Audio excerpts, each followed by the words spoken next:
everybody, welcome back. Unboxing time. Mary's here. Hello. And we're here to open up our October, I believe, 2018 horror pack. So, for those of you that don't know, I have a link to horror pack in the description below, and you can either pick a DVD or a Blu Ray plan, and for I think about $20, $25 a month, it depends on what you're doing, you're gonna get 4 movies sent to you every month. And at least one of them will be, at least on the Blu Ray side, will be an exclusive release that you can only get on that format through horror pack. We've gotten some really good ones. And thing is, as we like to say, is I've been a long time movie collector. I have a huge collection. I'm not bragging, I'm just bringing this up so you'll know that I have like 7,000 movies. I probably have most of these, but every once in a while they really surprise me. But I'm in this because I really like the exclusives. Okay. Especially like when they did Debbie Rochon's Model Hunger, which by the way, crap, by the time this comes out, it's probably too late. Debbie is actually making a second movie, and she has an Indiegogo, and Torment Road. It sounds really awesome, so be on the lookout for that. Okay. All right, so that being said, we got the paper wrap in here. If you use my link, you probably get a discount. I can't keep up anymore. Yeah, kick it. Kick it. Kick it when it's down. All right, so Halloween is still a few days away for us, so this will be kind of interesting. Okay. Ooh, that's an interesting shrink wrap. We have no cards. That's fine. My dear, would you, slip cases. Would you like to? We have The Innkeepers, a film by is it T or Ty West? Ty West, okay. I don't know if I actually have this one, so. Or stripped down to its bones. I know I've seen most of the Ty West movies. I don't know if this is one I actually got or if it's one I was like seriously trying to. Yes. That is some massive reflection. Well, before you can show the back or read it. Oh, yeah, I didn't see that. You may just have to take the shrink wrap off. There we go. That's what I'm gonna do. All right, let's try this again. We'll show the back and then show the front for while you read. That just works better.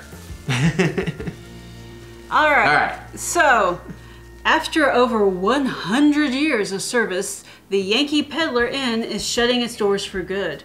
The last remaining employees, Claire, Sarah Paxton, Shark Knight 3D, The Last House on the Left, and Luke, Pat Healy, The Assassination of Jesse James and Magnolia, are determined to uncover proof of what many believe to be one of New England's most haunted hotels. Ooh. As the inn's final days draw near, odd guests check in and a pair of minimum wage ghost hunters begin to experience strange and alarming events that may ultimately cause them to be mere footnotes in the hotel's long, unexplained history. So... Fascinating.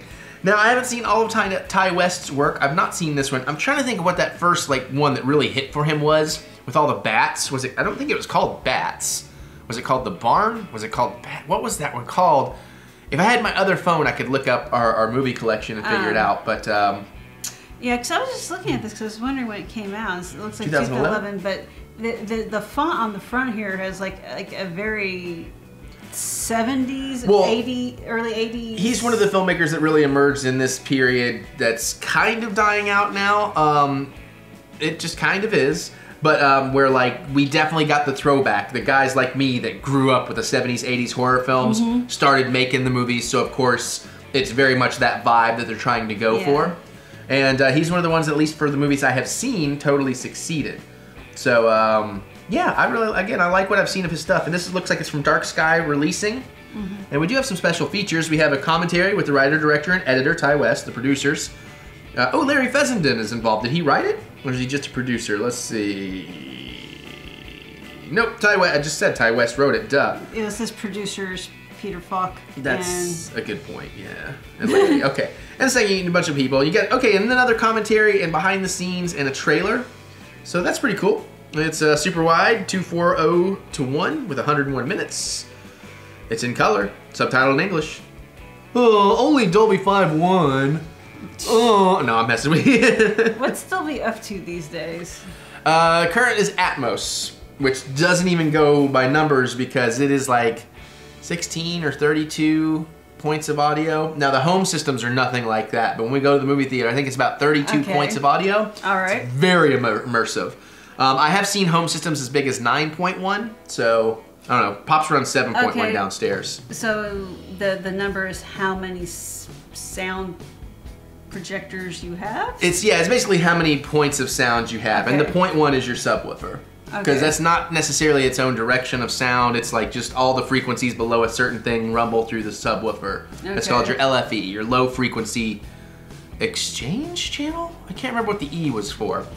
But yeah, so you know, 5-1, you got your center, your right, your left, and your back, right, and left. Is that right? Is that, yeah, because that would make 5. Yeah. Because there's also a version where back, left, and right are mono, but I think that's like a 4-1. Well, 7-1 adds right and left. I'm leaving plenty of room for the trailer, but I was just about there. I found some of these videos were not leaving enough room for the trailer to show, so I was just buying a little more time. So we're talking over the trailer? Yeah, we just put the picture up, so. All right, so I'm gonna pull out the next one. All right. Well, this is the exclusive. Oh. Interesting, how? Horror Pack Limited Edition Blu-ray. I have a super duper Alice Cooper edition. No, take out the Alice Cooper. I have a super edition of this though. This is this movie. Yeah, I'm not watching that. No, you don't want to. You want to tell them what it is? Cannibal Holocaust. I'm not sure I can ever watch this movie again. I saw this once, maybe 5 years ago for the first time. Like many decades after it happened, it is still insanely effective. It is a hard movie to watch. I do like this kind of, and I use this word with love, but this cheapy kind of art style, it very much reminds me more of the Grindhouse version. This is the proto Blair Witch. This is a movie where, we'll show the trailer and I'll start reading, but this is a movie where the director literally was taken to court and he had to bring the actors in to prove they were alive because people really thought this was a legitimate snuff film. Oh, wow. Yeah, and there's like, nobody is good in this movie. You know, they go to deal with a tribe in the Amazon that's been discovered and they're like cannibals, but the people behind the camera, like it's being like presented as lost footage that they're gonna maybe air on TV and we're seeing all the clips and the people behind the camera are just some of the biggest fucking monsters. Anyways, here it is. This one goes all the way. Banned and heavily censored throughout the world, here is a film that surpasses its reputation as a shotgun blast to the senses. Cannibal Holocaust presents the found footage of 4 documentary filmmakers who experienced brutal deaths at the hand of a savage South American tribe of flesh eaters. This footage is so intense, so graphic, and so unflinching in its realism that the director and producer of Cannibal Holocaust were arrested upon its original release and the film seized. Nothing you have seen before will prepare you for this uncompromising masterpiece of cinematic nihilism. I pretty much agree with all that. So, does the film crew make it back alive? Well, I'm not telling you, I'm not spoiling it for people that haven't seen it. If you really want to test your horror metal, which I have none. Yeah, no, this is the furthest thing from anything I would ever try to, because like I said, I'm not sure I can ever watch it again. And I have like the super fancy special edition, which might have been limited time, which might be why this is now in Horror Pack. And this is their 28th Blu-ray release. I don't know why it's oddly shrink wrapped, but I'll deal with that. That's fine. Actually, as a matter of fact, I'm not sure I can show you the trailer for this one, so I don't know if the trailer's actually been playing or not. Okay. Or at the very least, I'm going to have to heavily censor some things out of it. I don't know what they actually show you in the trailer, but. Yeah. Yeah, your turn. Wow, just talking about that movie is like getting to me. I do not have this one. Exeter? Yeah, Exeter? Yeah, that sounds right. Okay. From the director of Friday the 13th and the Texas Chainsaw Massacre and the producers of Paranormal Activity and Insidious. Okay, so Neil... Excellent day for an exorcism. God, Neil... So there's... I can't think of the guy's name. And then I'm sure it's one of the not great producers from... I say, pretty short blurb here back here. All right. At an abandoned asylum, 6 teens tinker with the occult, causing a possession, paranormal mystery, and a bloody nightmare that no one could predict. From the director of the Texas Chainsaw Massacre and producers of Paranormal Activity and Insidious. I'm going to say, unless horror movies do not exist in their world, that all of them should have been able to predict that if they started messing around with a Ouija board or the occult in an abandoned asylum, something was going to happen. That stuff's not real though, only in the movies. I don't want to ruin it for some people out there because I know some people love that stuff and I don't want to crap on their joy, but it's not real. Just And from my own personal opinion, again, yeah, I'm making jokes. You guys enjoy what you want to enjoy. Obviously not Toby Hooper, by the way. Marcus Nispel. So these, of course, I knew as soon as you said it. Friday the 13th, Texas Chainsaw Massacre, the remakes. Okay. Which, interestingly enough, I know I'll probably take some crap for this. I really like his remake of Texas Chainsaw Massacre. I really hate his remake of Friday the 13th. I don't know how he could go from one to the other. And I don't know how you screw up a Friday the 13th movie as bad as he did. There's so much weird stuff they added to it.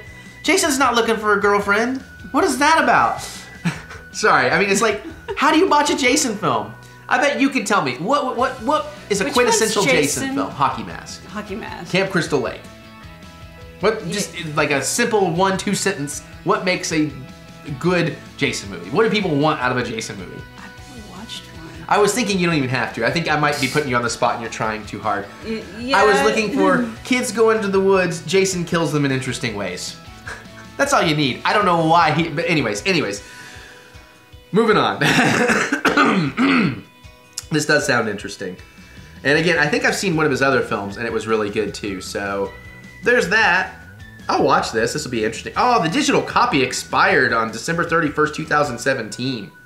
How old is this? 2012. Yeah, all right. Well, crap. Digital copies expired? Yeah, but usually like 5 years later or something. Because they want to give them time, like if you buy it when it's new, it's 20 bucks. It's worth a Blu Ray, a DVD, and a digital copy. But eventually movies like this end up in the $5 bin. So they don't want people getting the digital copy included with the $5 Blu Ray. So they expire. But usually, like I said, they expire after you put in the code. That's what I was going to clarify. Okay. Once you put in the code, you're fine. It's yours. Okay. It's yours forever. You have to put in the code before that expiration date. Gotcha. So that's why I was saying I can understand that. But yeah, all right. That'll probably be pretty good. At least it's one that I don't have. Oh, I set them down there. Okay, it's like here's the rest of the movies. So, and then I don't think I have Innkeeper. I know I have Cannibal Holocaust, but you know, what are you gonna do? All right, last one. Let's see what we get. The Cannibal Holocaust is the Boits? Yeah. I definitely have this. Of the 15, 20 Hitchcock films I've seen, I'm probably least impressed with this one. I know this is considered a classic. I think this is one of his weaker films. Oh my god. I guess you have to be afraid of birds. I watched that one actually. Okay. I mean, it's been a very, very, very long time, but the bird effects are so terrible. Well, I don't even think that's so much of an issue as much as just, for me too, part of it is the first time I saw this was in high school, like one of those, you're gonna watch a movie today, so that already made me dislike it more because I was in school. But then on a rewatch, I'm like, no, some of those other movies, we'll talk more about that after I read this. Alfred Hitchcock's The Birds is an unforgettable masterpiece that is considered one of the most terrifying films from the master of suspense. Okay, it is considered that. When beautiful blonde Melanie Daniels, Tippi Hedren, travels to Bodega Bay in pursuit of an eligible bachelor, Mitch Brenner, Rod Taylor, she is inexplicably attacked by a seagull. Suddenly, thousands of birds begin to flock into town, preying on school children and residents in a terrifying series of attacks. Mitch and Melanie must fight for their lives against a deadly force that cannot be explained or stopped in this film that makes you want to hold on to something and watch, says Leonard Maltin's classic movie guide. I had a joke I was going to make and I already forgot what it was. You know why they're getting trapped by the birds? No one's got any coat hangers. There, I made a birdemic pun. Are you happy? Psycho is way better than this. Give me a reference. That wasn't really a pun. Well, whatever. Psycho is way better than this. God, what are some of the others that you would consider horror? But those aren't really considered horror. I guess when it really comes down to it, most of what he did aren't they're thrillers. Truly horror. Yeah, most of his work are thrillers and suspense. Like North by Northwest is fantastic. I want to watch that. Well, I'll totally rewatch that. I love that one.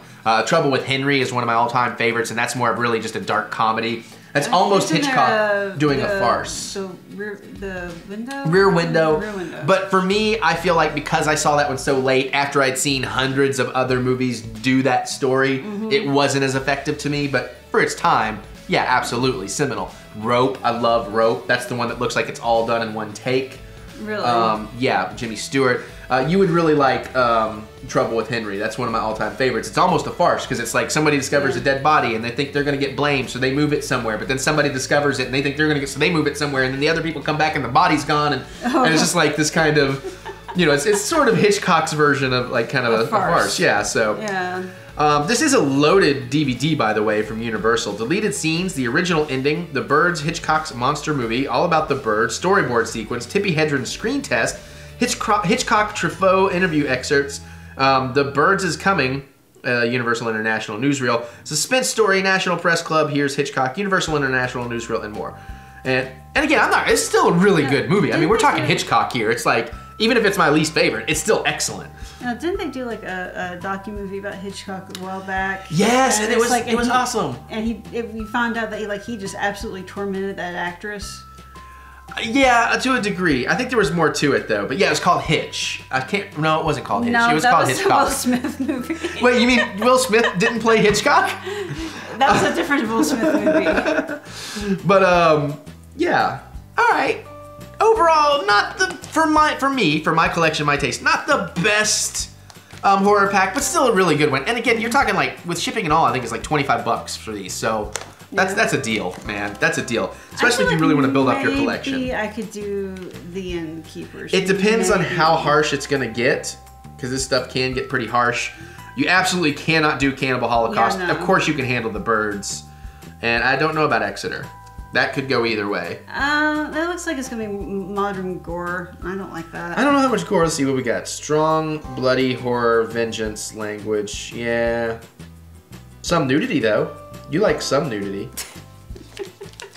Well, who doesn't like a little nudity? Right, exactly. All right, so there you guys go. That is Horror Pack for October 2018. Hopefully you dig it. I definitely dig it. I mean, I hope it doesn't sound like I'm down on it. I'm just kind of bummed that the exclusive is something I have a better version of. And but you know, if you're going to get the Cannibal Holocaust from them, at least it was their special edition. Yeah, absolutely. Just a standard edition. Which again, if you're like a super duper movie collector and you like to collect variant art and variant releases, which sometimes I do, that's really cool. And like I said, and I say it with love, I like the cheapo art style of this. I think for this movie, that style really, really works. So, but man, you brought up some memories. There you guys go. Let us know. What do you think about this one? What's your favorite Hitchcock film? How do you feel about Cannibal Holocaust? Let us know. Geek out. What you excited about? Are you gonna check them out? All that kind of stuff. My brain is flustered now. Comment away. All right. Click the thumbs up button. Give us the good old thumb of encouragement, as we do love to be encouraged. And I guess we're gonna get out of here so we can go open up some more stuff. We'll see you all later.